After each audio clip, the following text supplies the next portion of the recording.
From any tea plant, anywhere in the world, you can pick a tea leaf and make 6 different types of tea from it: white, green, yellow, oolong, black, and pu'er. The subtleties of taste in each type are created through the processing of the leaves, the time of picking, the weather throughout the year, and the terrain in which the tea plant grows. All tea leaves are green in colour when they're picked. However, whether they become white or green or black tea depends on the level of oxidation or fermentation that occurs in the leaf. Tea leaves contain enzymes, which are exposed to the air when the leaf is broken, bruised or crushed. When this happens, the enzymes speed up the process of oxidation, and the leaf will turn darker in colour, just like when you bite an apple and the flesh turns brown in the air. White tea is not oxidized. It is a speciality of China. This is where all newbie white teas come from.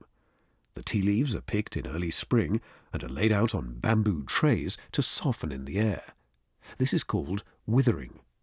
The tea is then allowed to dry before it is packed. The taste of white tea is light, delicate and refreshing, not suitable for milk.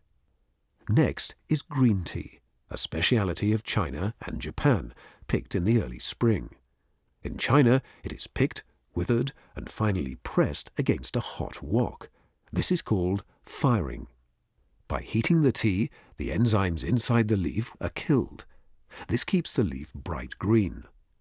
Chinese green tea is not suitable with milk.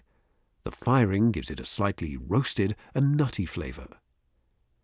In Japan, green tea is picked and withered, but it is not fired like in China. Instead, it is steamed. Steaming kills the enzymes and stops oxidation, but it does not create the roasted flavour, and therefore the tea keeps its natural sweetness and grassy flavour. It is still not suitable to drink with milk. Next is oolong tea, traditionally made in Taiwan and China. Oolong tea is semi-oxidized, sitting in between green and black teas. It is picked, withered, and then rolled to encourage a little oxidation. The leaves are then fired in order to move the moisture within the leaf and give it a roasted flavour. This process will be repeated over and over, depending on the type of oolong tea being made. Some oolongs are fired more than they're rolled. Others are mainly rolled and fired only lightly. This creates a huge variety of flavours. Oolong is also not suitable to drink with milk and has been linked to weight loss. The best black teas are produced in many countries in the world, with the best being found in Assam and Darjeeling in North India.